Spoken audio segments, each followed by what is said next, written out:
Hello friends, good morning. Welcome to my YouTube channel math guide by Manoj Kumar. हम लोग आज 9 जनवरी को शिफ्ट 1 में और कुछ क्वेश्चन शिफ्ट 2 में पूछे गए हैं, उन सभी का सोल्यूशन करेंगे। जो भी क्वेश्चन पूछे गए हैं सभी मॉडरेट लेवल का है। एनटीपीसी में एसएससी लेवल का क्वेश्चन पूछे जा रहे हैं।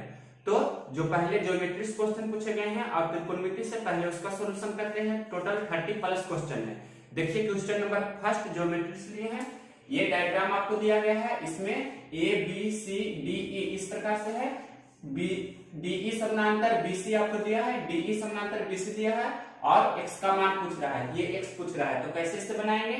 सबसे पहले आप इसे ए डी को इस तरह से हम आगे बढ़ाते हैं। ए डी को आगे बढ़ाएंगे तो आपको डीई और बीसी समानांतर एक रेखा मिलेगा, मतलब डीई और बीसी इस प्रकार से आपको समानांतर रेखा मिलेगा। और ए के साथ जो एडी लाइन है ये एक तरह से तिर्यक रेखा का काम करेगा इस प्रकार से। तो ये वाला कोण जो होगा और ये वाला कोण होगा बाह्य कोण से, मतलब संगत कोण से आपस में कॉरेस्पॉन्डिंग एंगल से बराबर होंगे बाह्य संगत कोण से।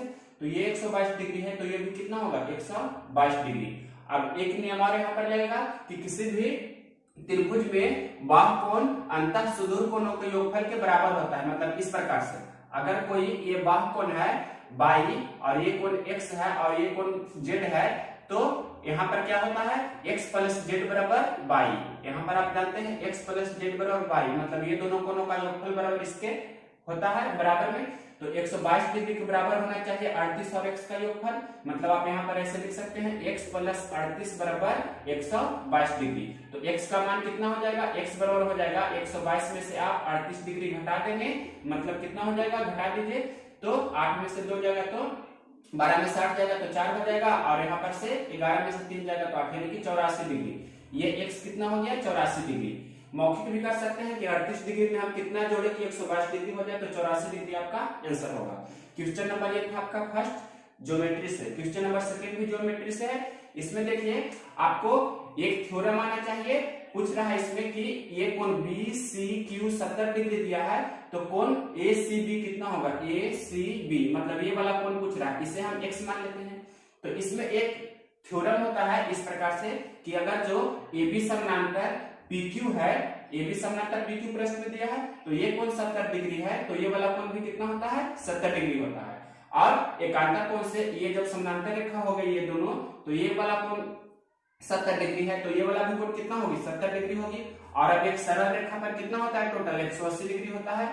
तो यहाँ पर से टोटल 180 डिग्री इस प्रकार से होना चाहिए। तो 70 70 140, तो 140 में हम कितना जोड़े कि 180 हो जाए, तो x का मान कितना होना चाहिए? 40 डिग्री। तो इस प्रकार से आप इसे बना सकते हैं, या ऐसे भी लिख सकते हैं 70 प्लस x प्लस 70 बराबर 180। तो x का मान कितना हो जाएगा? 40 डिग्री। इस प्रकार से ये क्वेश्चन नंबर सेकंड था। क्वेश्चन नंबर सेकंड के बाद देखिए क्वेश्चन नंबर थर्ड। ये समबाहु त्रिभुज दिया है ABC, जिसका ये दिया गया है लंब, मतलब P1 दिया है 3, P2 दिया है 4, P3 दिया है 5। तो समबाहु त्रिभुज की परिमिति आपको बताना है। तो जो ये लंब होता है आपको हाइट की इक्विवेलेंट होता है, मतलब हाइट जो होता है समबाहु त्रिभुज की हाइट बराबर क्या होता है? फॉर्मूला √3/2 गुना भुजा। ये होता है समबाहु त्रिभुज की ऊंचाई बराबर। तो ये हाइट बराबर होता है P1 plus P2 plus P3। इतना आपको आना चाहिए। तो जोड़िए, P1 कितना है? 3, P2 है 4 और P3 है 5। तो 5 4 9 3 12 हो गया h। तो h के जगह पर हम कितना रख देंगे? 12, मतलब 12 बराबर हो गया √3/2 गुना भुजा। तो यहाँ पर से आप 12 दूनी 24 बटा √3 हो जाएगा, मतलब a बराबर कितना हो जाएगा? 24 बटा √3। तो समबाहु त्रिभुज की हो गई भुजा 24 बटा √3। अब समबाहु त्रिभुज के अगर जो हमें परिमाप निकालना है, तो परिमाप बराबर क्या होता है? 3 गुना भुजा। परिमाप बराबर होता है 3 गुना भुजा, तो 3 गुना भुजा का मान हो गया 24 बटा √3। अब 3 में 2 √3 होता है, जिसे इस प्रकार से हम कैसे कर सकते हैं √3 बार में, तो 24 √3 आपका परिमाप हो जाएगा। ये सिंपल क्वेश्चन था।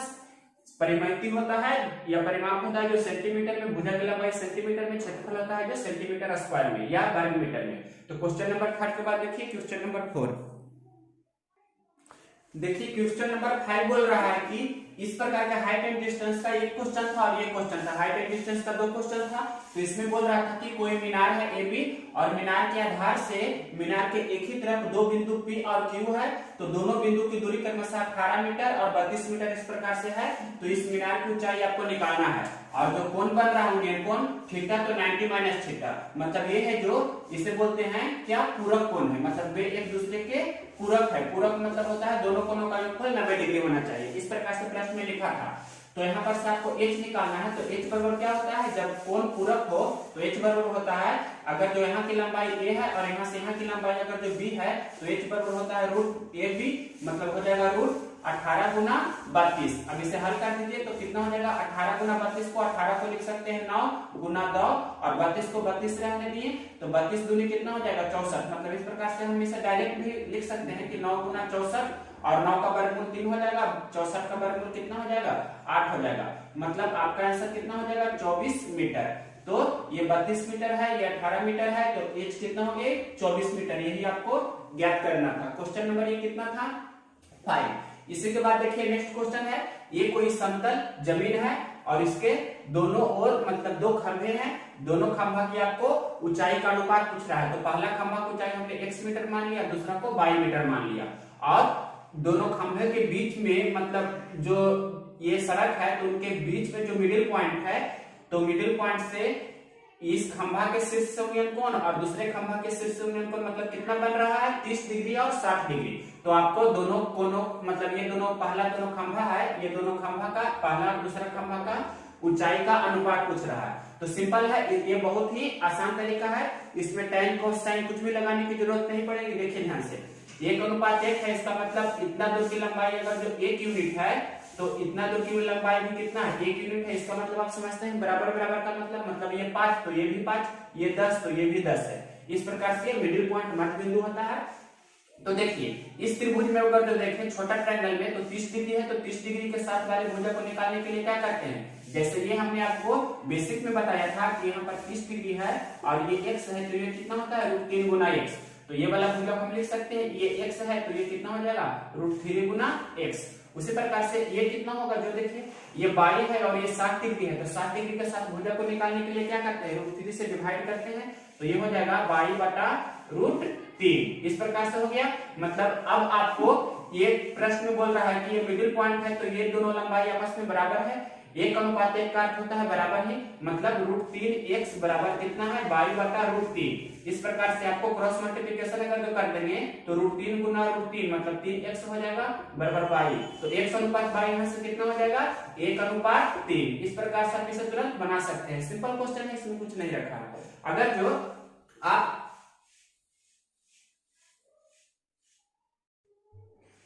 देखिए क्वेश्चन नंबर 6 क्या बोल रहा है, ये कह रहा है कि tan 10 theta into tan 8 theta बराबर 1। तो थीटा बराबर क्या होगा यार, ये भी पूछा था शायद tan 9 थीटा का मान कितना होगा जो।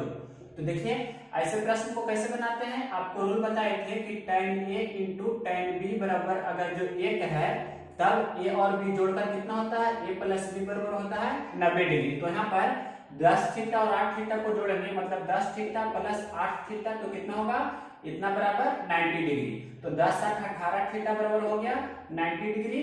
तो 18 × 90 यानी कि थीटा बराबर कितना हो गया 5 डिग्री।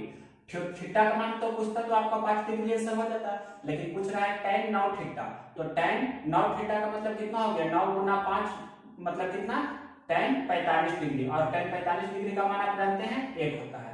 इस प्रकार से ये सिंपल क्वेश्चन था, सिर्फ थीटा निकालना था आपके प्रश्न में। नेक्स्ट क्वेश्चन देखिए सीरीज का है, इसमें 1 - 1/4 इंटू 2 1 - 2/4। इसी प्रकार से 1 माइनस कितना होगा 1 माइनस होगा 3/4। नेक्स्ट स्टेप होगा 1 माइनस, उसके बाद होगा 4/4। इस प्रकार से होगा 4/4। तो 4/4 का मतलब 1 होता है, 4/4 का मतलब 1 होता है। तो 1 में से 1 जाएगा तो 0 हो जाएगा, और 0 में से कुछ भी गुना करेंगे तो पूरा का मान क्या हो जाएगा 0, मतलब इसका आंसर होगा 0। नेक्स्ट क्वेश्चन देखिए, ये √3 cos theta minus sin theta बराबर 0 है।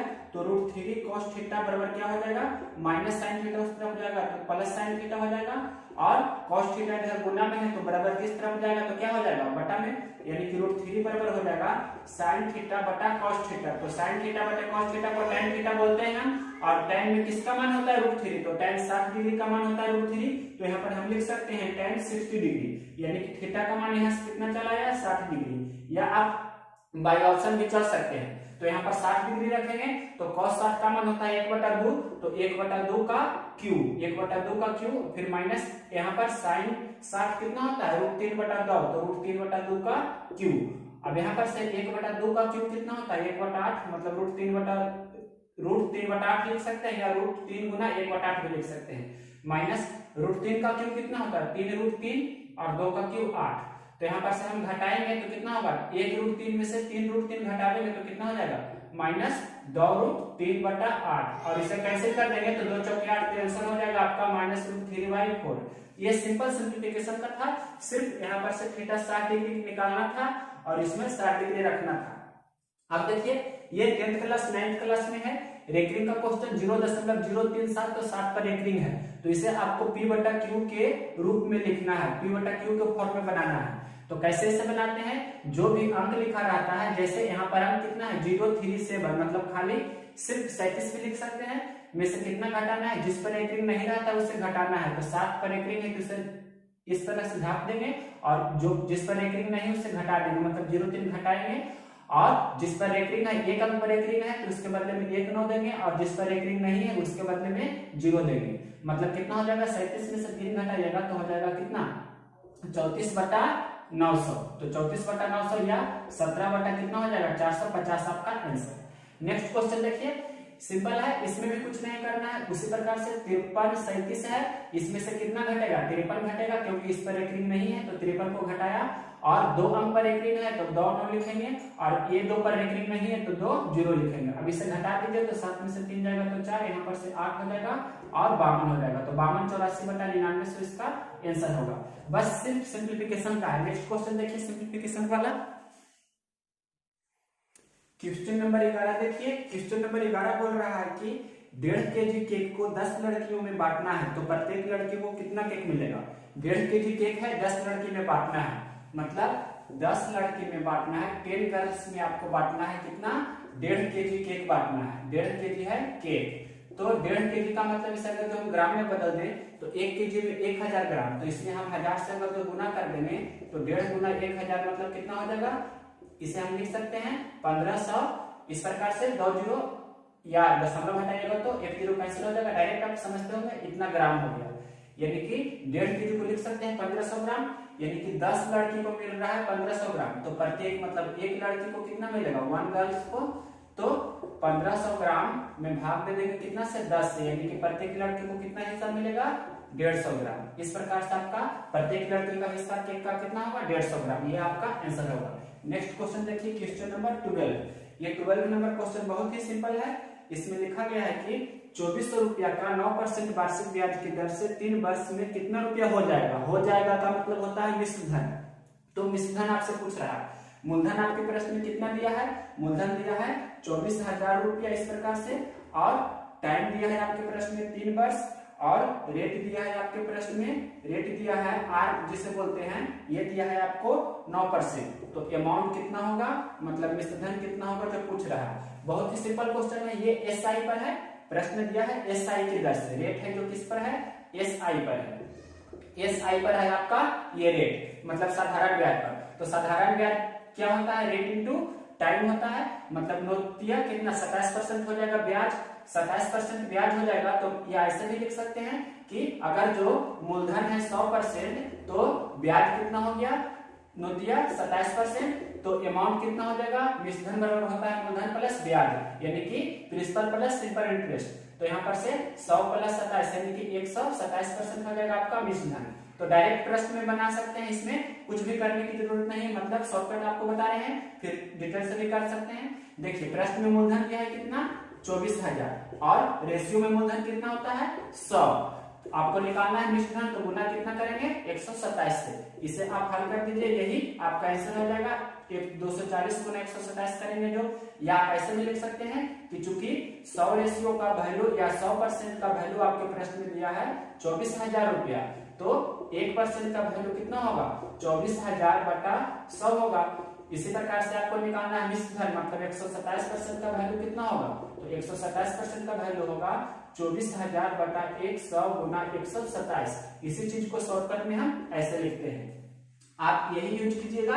ये तो समझाने के लिए हमने लिखा, इसे हल कर देते हैं। 127 गुना 240 करते हैं तो एक जीरो तो पहले से हो जाएगा, 24 सत्य कितना होता है 168, तो बाकी 16, फिर 24 दूनी 48, 48 और 16 जोड़ देंगे इस प्रकार से तो कितना हो जाएगा 64 के 4 हो जाएगा, फिर 6 और 24 एकम 24 और 6 कितना हो जाएगा 30। मतलब जो भी आपका कैलकुलेशन करके आएगा तो आपका यही आंसर हो जाएगा। यहाँ पर हम लिख रहे थे, फिर से गुना कर देते हैं। देखिए 24 27 है, यहाँ पर 16 बाकी है ये, उसके बाद 24 दूनी 48 और 16 कितना हो गया 64, फिर 4 लिखे, फिर बाकी 6 है, 24 और एकम 24 और 6 30, यानी कि 30 48 जीरो आपका फाइनल आंसर होगा मिश्र धन। नेक्स्ट क्वेश्चन देखिए, क्वेश्चन नंबर 12 के बाद क्वेश्चन नंबर 30 नंबर क्वेश्चन है सिंप्लीफिकेशन का ही।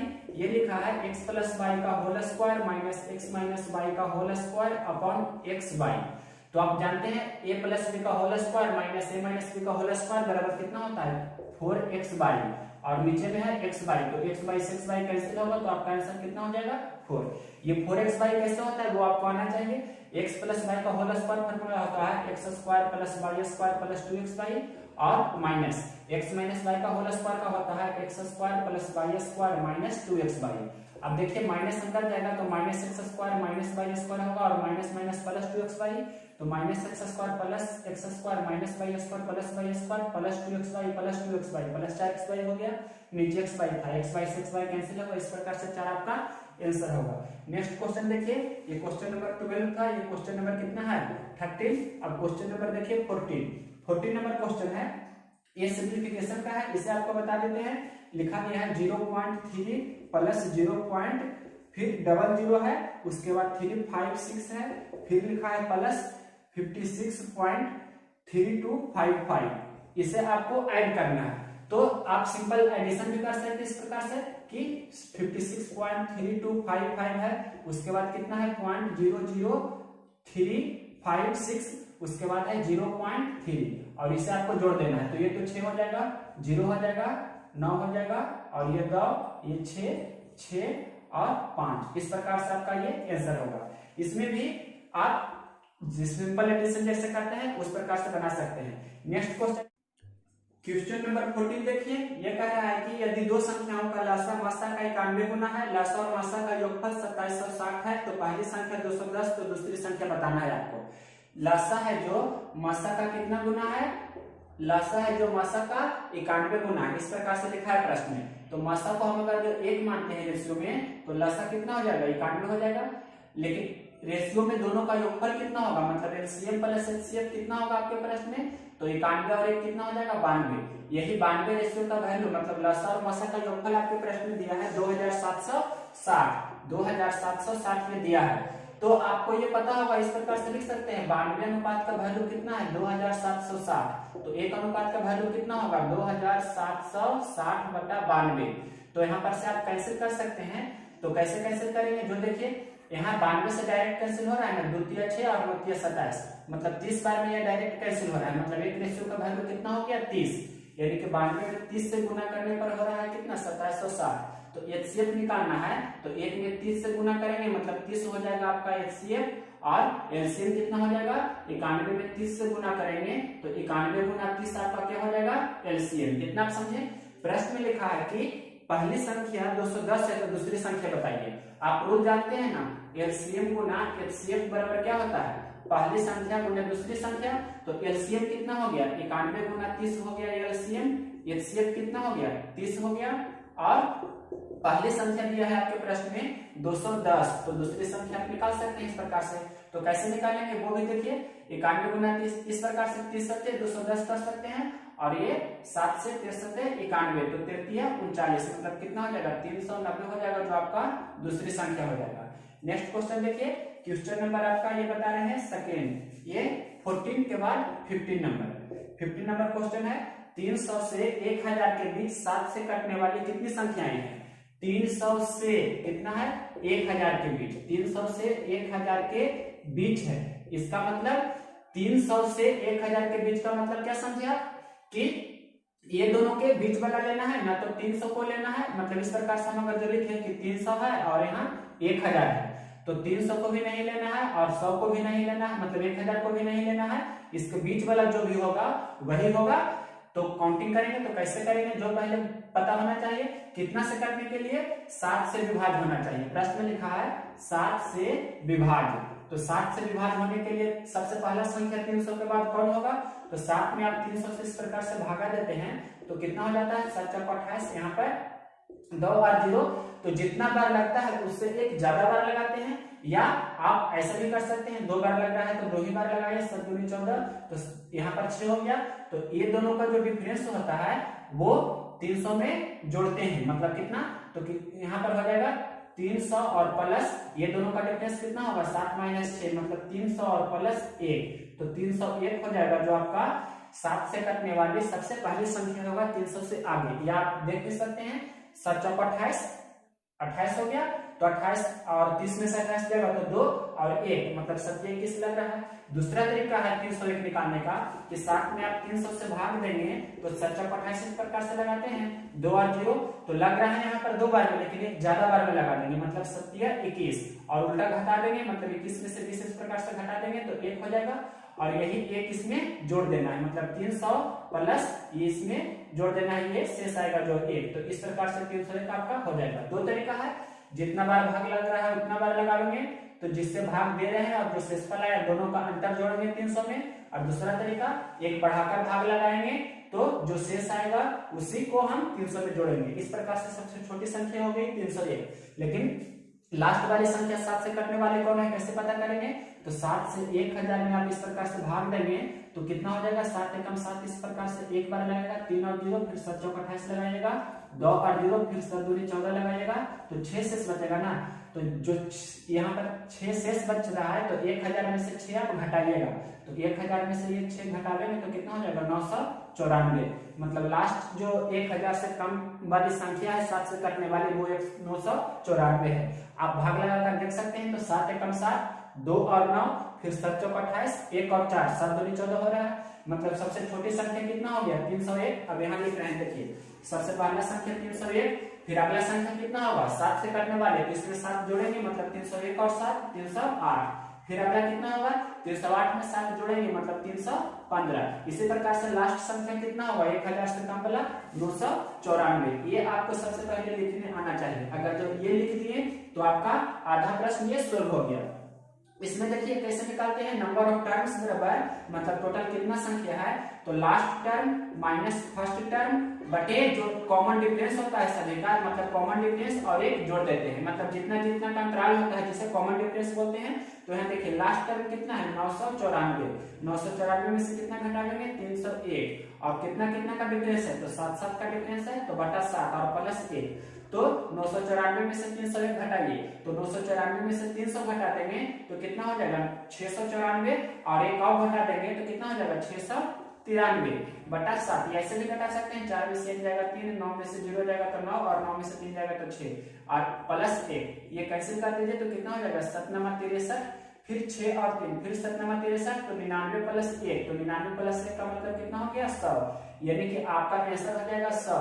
100 क्या हुआ कि 300 से 1000 के बीच 7 से विभाज्य होने वाली टोटल 100 संख्या है। नेक्स्ट क्वेश्चन देखिए, क्वेश्चन नंबर 16, ये बोल रहा है कि इसी प्रकार का क्वेश्चन है जैसे क्वेश्चन पिछला था कि 300 से 1000 के बीच 7 से कटने वाले टोटल कितनी संख्या है। उसी वैरायटी का क्वेश्चन एक और पूछा गया है कि 3 और 50 के बीच 5 से कटने वाली कितनी संख्याएं हैं, मतलब 5 से विभाजित होने वाली। तो 3 और 50 के बीच लिखा है, आपके प्रश्न में लिखा है 3 और 50 के बीच, तो इसका मतलब क्या होता है कि ना तो लास्ट वाला लेना है और ना ही फर्स्ट वाला लेना है, जो भी बीच में पड़ेगा वैल्यू वही होगा आपका आंसर। तो 5 से कटने वाले सबसे पहले संख्या कौन होगा 3 के आगे, तो 3 के आगे सबसे पहले संख्या तो होगा 4 भी नहीं 5 होगा, 5 के बाद 10 होगा, फिर 15 होगा, इसी प्रकार से लास्ट कितना होगा 45 होगा, लास्ट कितना होगा 45। तो इस प्रकार से आप बना सकते हैं कि 5 से 45 तक टोटल कितना टर्म हुआ, तो 9 टर्म हुआ, 45, या आप ऐसे भी बना सकते हैं कि n बराबर लास्ट माइनस फर्स्ट, मतलब 45 - 5, 45 माइनस 5 बटे 5 का डिफरेंस है तो बटा 5 और प्लस 1, तो 45 में से 5 जाएगा तो 40 हो जाएगा, तो 40 बटा 5 प्लस 1 यानी कि 8 प्लस 1, तो आपका आंसर हो जाएगा 9। या डायरेक्ट भी दिख रहा होगा कि 5, 10, 15 से लेकर 45 तक है तो परिणाम 45 होता है, मतलब 9 तक पूरा है। क्वेश्चन नंबर ये 16 था। उसके बाद देखिए क्वेश्चन नंबर 17, ये बोल रहा है कि एक पहिया 7000 चक्कर लगाकर 11 किलोमीटर की दूरी तय करती है तो उस पहिया का व्यास बताइए। 7000 चक्कर लगाता है तो 11 किलोमीटर दूरी तय करता है, तो एक चक्कर का मतलब कितना होता है? एक चक्कर का मतलब होता है पूरा वृत्त की परिधि, एक मतलब परिधि का मतलब 2 पाई आर। तो आपके प्रश्न में लिखा है कितना? 7000 चक्कर, तो 7000 चक्कर का मतलब कितना होगा? 7000 गुना 2 पाई आर, इस प्रकार से होगा।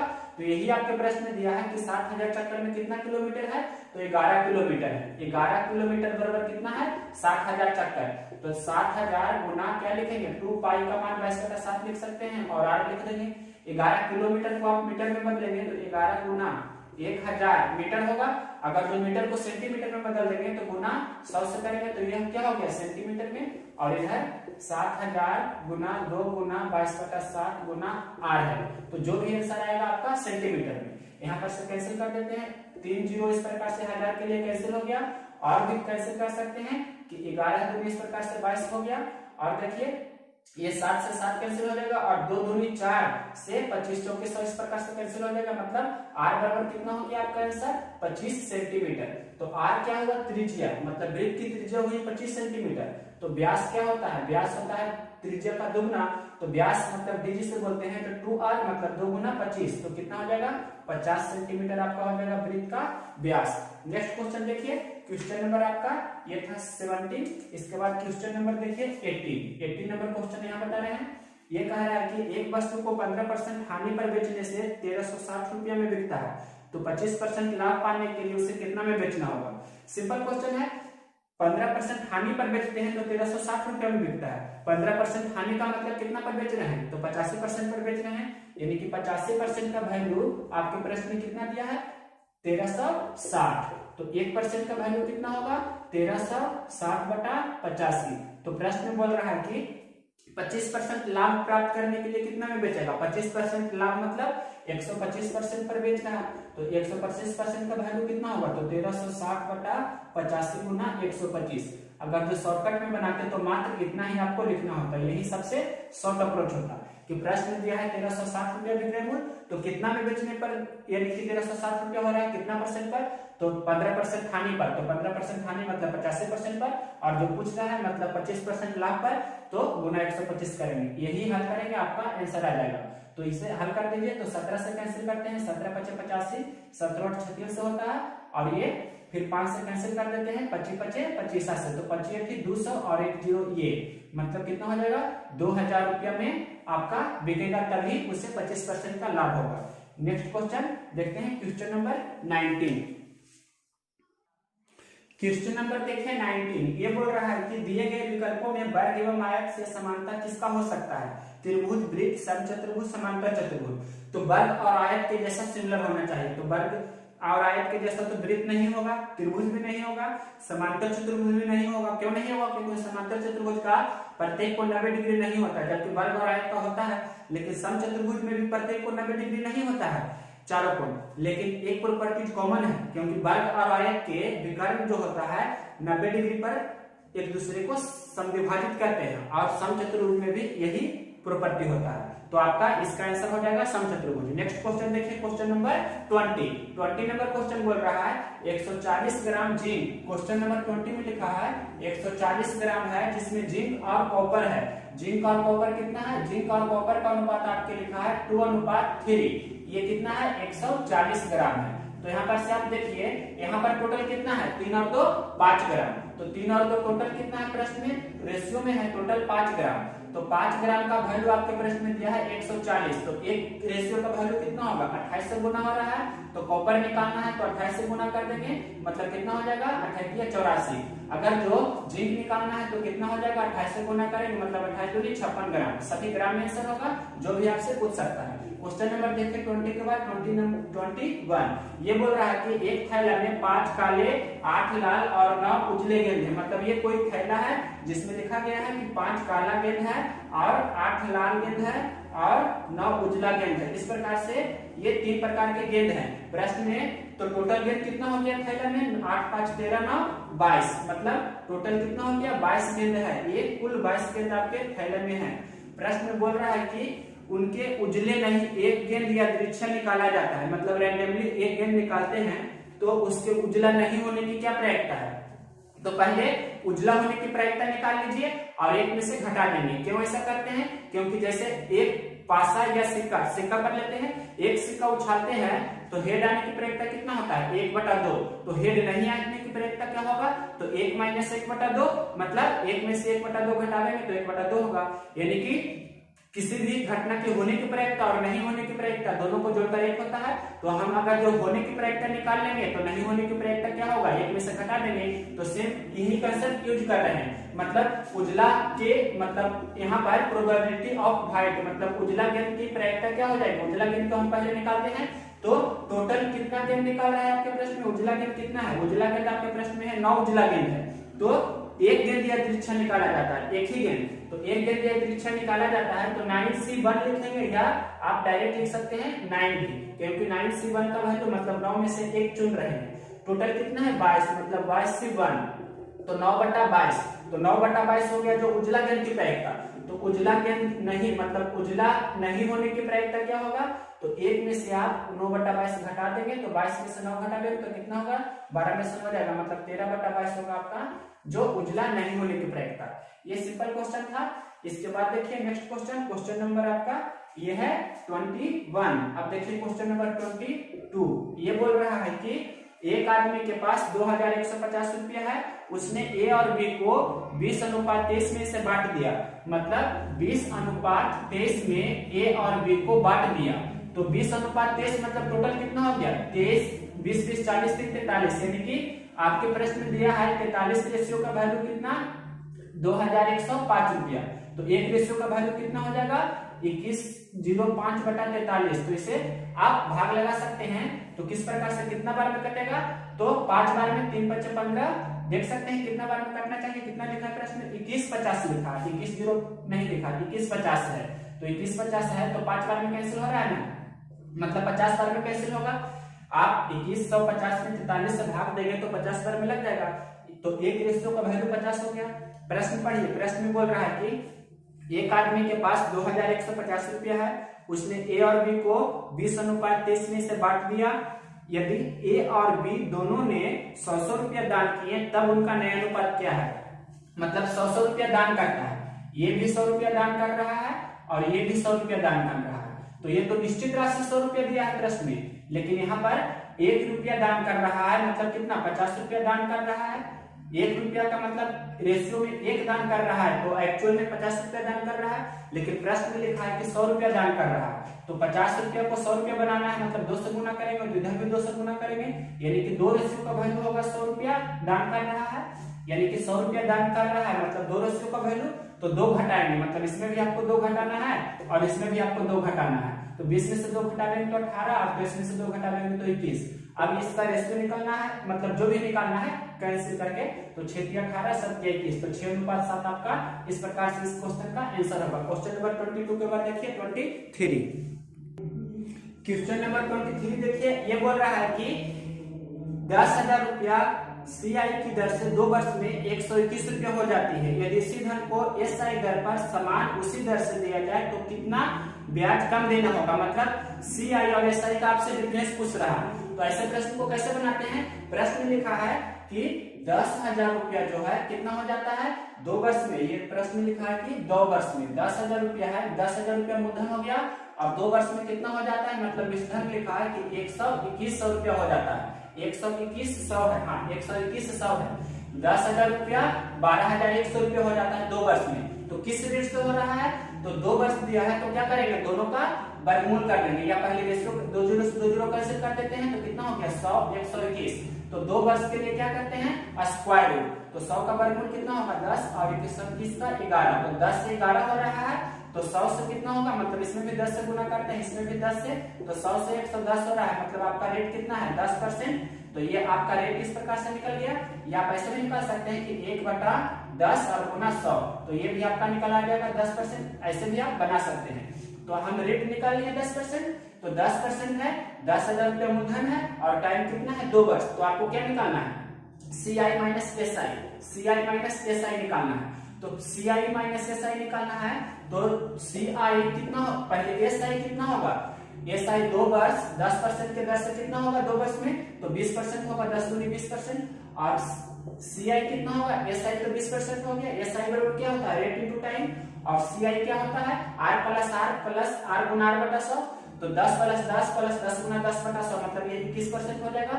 तो 20% और 21% का अंतर कितना है, तो CI माइनस SI कितना है 1%।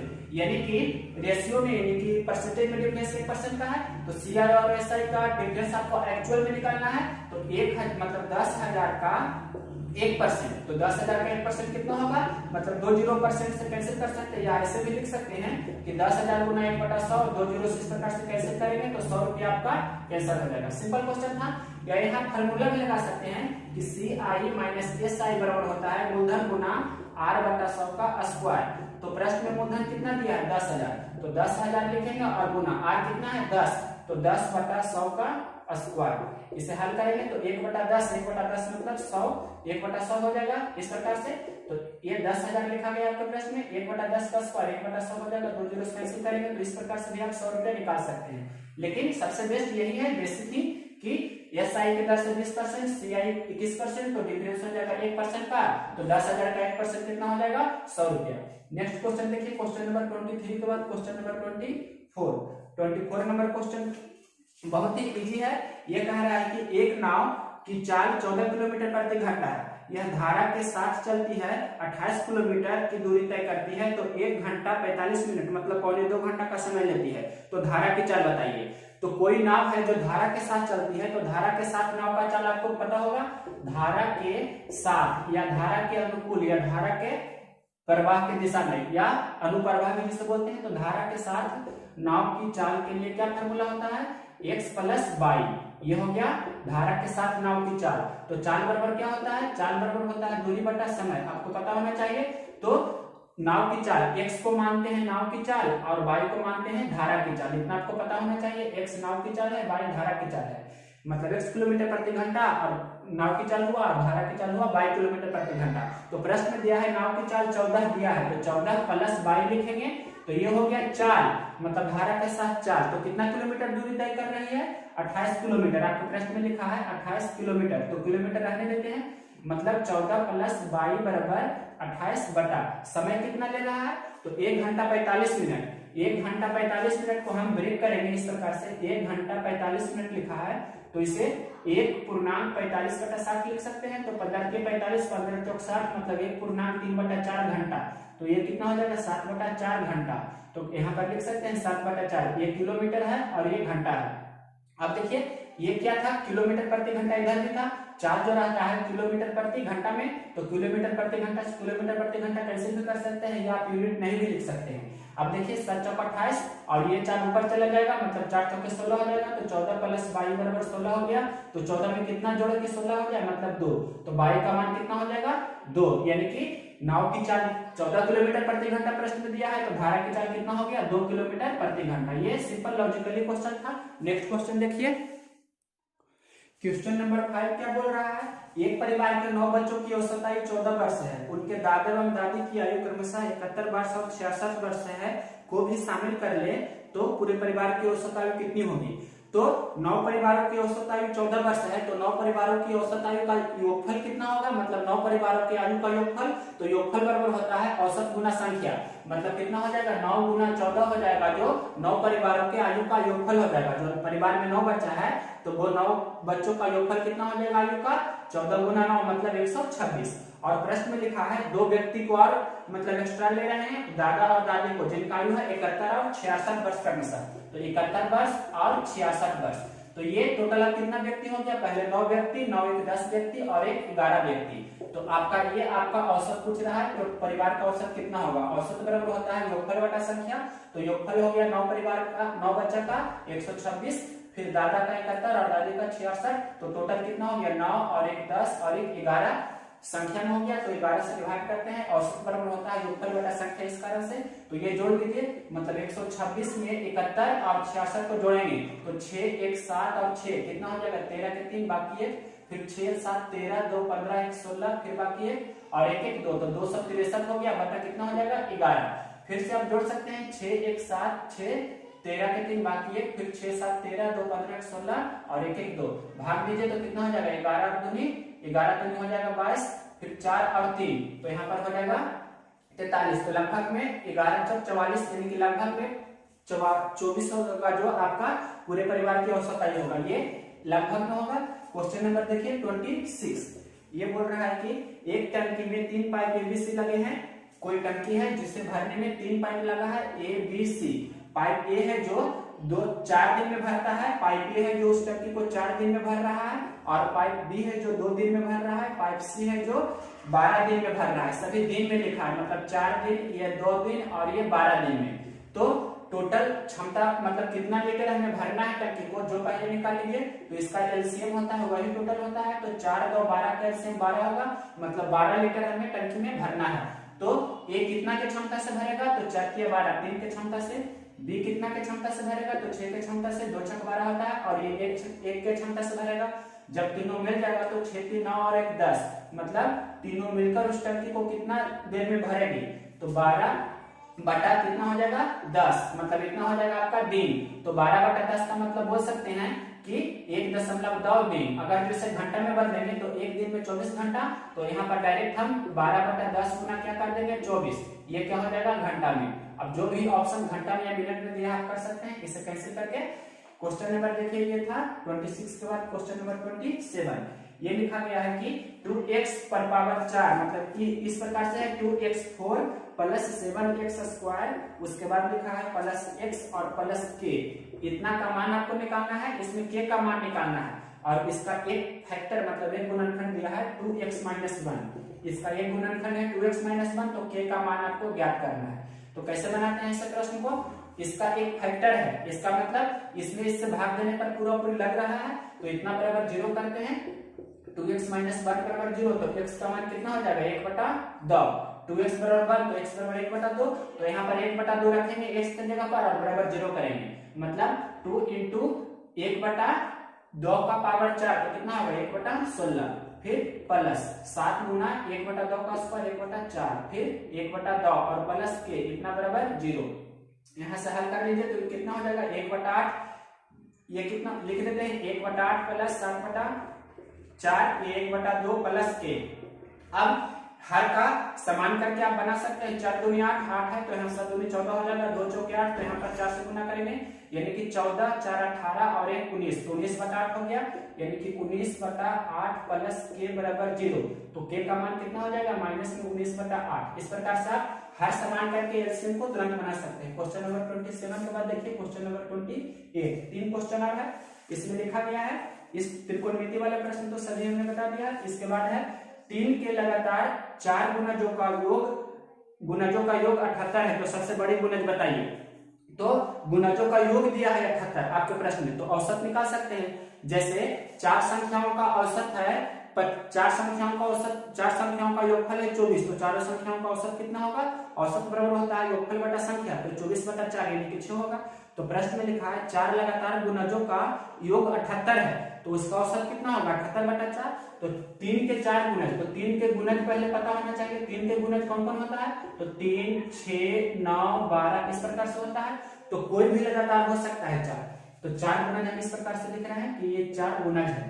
तो औसत का मतलब होता है बीच वाली संख्या, तो ये 4 का औसत कितना होगा, यहाँ पर होगा जो आपका औसत होगा यही होगा आपका औसत। तो 4 लगातार गुणज का औसत है आपके प्रश्न में 78, तो उसका औसत कितना होगा 78/4, 78/4 का मतलब कितना हो जाएगा 78/4 का मतलब हो जाएगा, इसे कैंसिल करेंगे 78/4 को, तो 37 या 39/2, 39/2 को भाग देंगे तो कितना हो जाएगा 19.5, यानी कि औसत है जो कितना है 19.5।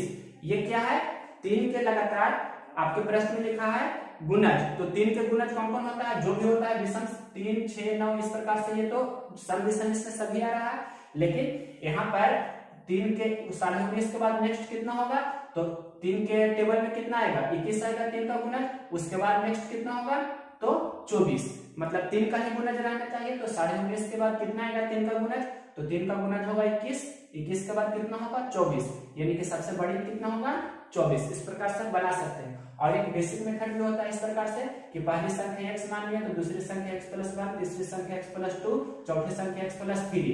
3 का गुणज है तो 3 से गुणा कर देंगे सभी में इस प्रकार से, तो आप और सभी को जोड़ देंगे। इस प्रकार से आपके प्रश्न में इतना जोड़ कर दिया है कितना 78, और यहाँ से x का मान निकालेंगे जो आएगा, और ये वाला आपको पूछ रहा है इसमें x का मान धर देंगे। इस प्रकार से आप बना सकते हैं लॉन्ग मेथड से। क्वेश्चन नंबर 28 के बाद देखिए क्वेश्चन नंबर 29। ए बी की तुलना में 5 गुना अधिक कुशल है, मतलब ए से बी है जो 5 गुना ज्यादा काम करता है। तो ए और बी के क्षमता निकालेंगे, मतलब ए 5 के क्षमता से काम करता है तो बी 1 के क्षमता से काम करता है। प्रश्न में आगे लिखा गया है कि ए बी से 60 दिन कम समय लेता है, ए बी से 60 दिन कम समय लेता है। तो क्षमता का अनुपात 5:1 है, तो टाइम का अनुपात कितना हो जाएगा 1:5, टाइम का अनुपात हो जाएगा 1:5। लेकिन इससे भी हमें निकालने की जरूरत नहीं है, लेकिन प्रश्न को शॉर्टकट बनाना है तो आप दूसरा तरीका भी फॉर्मूला होता है d1 - d1 × d2 बटे d1 + d2, उसका यूज कीजिए, या आप इफिशिएंसी जो रेशियो होता है उससे भी बना सकते हैं। दो तरीका इसको बनाने का है, आपको कोई एक से बता देते हैं। ए बी की तुलना में 5 गुना अधिक कुशल है, तो पहले ऐसे ही लिखते हैं, ए 5 के क्षमता से काम करता है तो बी 1 के क्षमता से, क्षमता लिख दिए। उसके बाद बोल रहा है कि ए बी से 60 दिन कम समय लेता है, ए है जो बी से 60 दिन कम समय लेता है। तो पहले टाइम निकाल लीजिए, टाइम कितना हो जाएगा 1:5, क्षमता का 5 है तो टाइम का होगा 1:5, मतलब ए 1 दिन का समय लेता है तो बी 5 दिन का समय लेता है। तो ए कितना दिन कम ले रहा है, यहाँ पर से 4 दिन कम ले रहा है, 4 दिन कम रेशियो में ले रहा है। तो 4 रेशियो का वैल्यू कितना दिया है आपके प्रश्न में, 4 रेशियो का वैल्यू दिया है आपके प्रश्न में 60 दिन, 4 रेशियो का वैल्यू दिया है 60 दिन। तो 1 रेशियो का वैल्यू कितना होगा 60/4, जिसे बोल सकते हैं 15 दिन। 1 रेशियो का वैल्यू 15 दिन, तो यहाँ पर से ए का दिन कितना निकल कर चला गया 15 दिन, और बी का कितना हो गया 75 दिन, मतलब ए 15 दिन काम करता है और बी 75 दिन काम करता है। तो आपको सबसे पहले टोटल वर्क निकाल लेना है कि कुल हमें कितना काम करना है। तो कुल काम निकालने के लिए क्या करते हैं, कोई एक का दिन और उसी का क्षमता को गुना करते हैं। तो 15 दिन है और इसका क्षमता कितना है, एक का क्षमता 5 है, तो 15 × 75 यूनिट टोटल काम हो गया। या आप ऐसे में निकाल सकते हैं कि 75 दिन है बी का और बी का क्षमता 1 है, तो 75 × 1 75 हो गया, मतलब कुल काम आपके प्रश्न में कितना हो गया 75। 15 × 5 कीजिए या 75 × 1 कीजिए, कुल काम 75 हो गया। अब दोनों मिलकर काम करेगा तो 5 और 1 6 की क्षमता से काम करेगा, तो दोनों मिलकर मतलब टाइम ऑफ ए बी दोनों मिलकर काम करेगा 75 काम को। तो कितना देर में करेगा, तो 75/5 और 1 6, 75/6 करेंगे तो 25 बटा कितना हो जाएगा 2, मतलब 2 × 6 = 25, 75 कैसे कर दिए, मतलब 12.5 दिन में वो दोनों मिलकर इस काम को पूरा कर देंगे। मतलब इस प्रकार से जो भी क्वेश्चन था हमने कंप्लीट किया। अब सिर्फ 2 वाले क्वेश्चन करेंगे। अगर यह वीडियो पसंद है तो इसे लाइक और शेयर करें।